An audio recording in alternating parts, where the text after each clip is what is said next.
Hi, I'm Emily Rose. And I'm Dan Philgreen. Welcome to Shell Point Today for Tuesday, January 28th.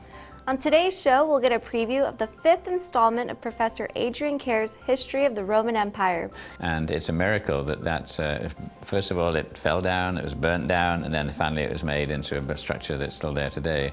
A bit about volunteering at the thrift store. And I'm here today with Mildred Daughter. She is one of our many volunteers that we have at the thrift store. We'll make a trip over to the salon and spa.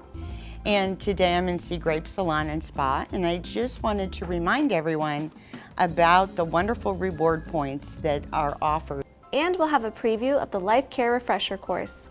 But first, let's take a look back on this day in history. On January 28, 1915, a German cruiser destroyed the American merchant ship William P. Frye off the coast of Brazil. It had been on its way to England with a cargo of wheat. The incident sparked the indignation of many in the United States. The German government's apology and admission of the attack as a mistake did little to assuage Americans' anger, which increased exponentially when German forces torpedoed and sank the British-owned ocean liner Lusitania on May 7, 1915, killing more than 1,000 people, including 128 Americans. The U.S. under President Woodrow Wilson demanded reparations and an end to German attacks on all unarmed passenger and merchant ships. Despite Germany's initial assurances to that end, the attacks continued.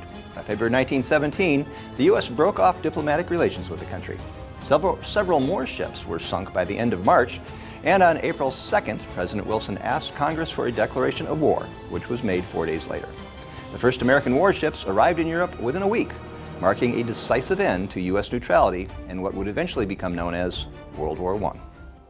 Ever wish you could find a class on technology that uses plain English? Well, tomorrow is your opportunity for just that. Tech Talks in Plain English happens at 10 a.m. in the Grand Cypress Room. This time it's all about applications, or apps, that stand alone, which is they don't need Wi-Fi versus apps that do require Wi-Fi. That's tomorrow in the Grand Cypress Room of the Woodlands from 10 a.m. to 11:30 a.m. Health coaching has become a popular way of obtaining support to reach specific health and wellness goals.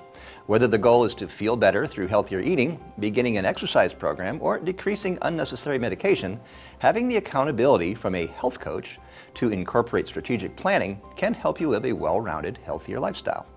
Lee Health's wellness coach, Sarah Mitchell, will be here to make a presentation on health coaching tomorrow at 10:30 a.m. in the Social Center on the island. Our Medical Breakthroughs and Discoveries lecture series, sponsored by the Legacy Foundation, has been extremely popular, and this year's lineup is no exception. The third program in this year's series is coming up on Tuesday, February 4th at 7 p.m. Let's get a preview.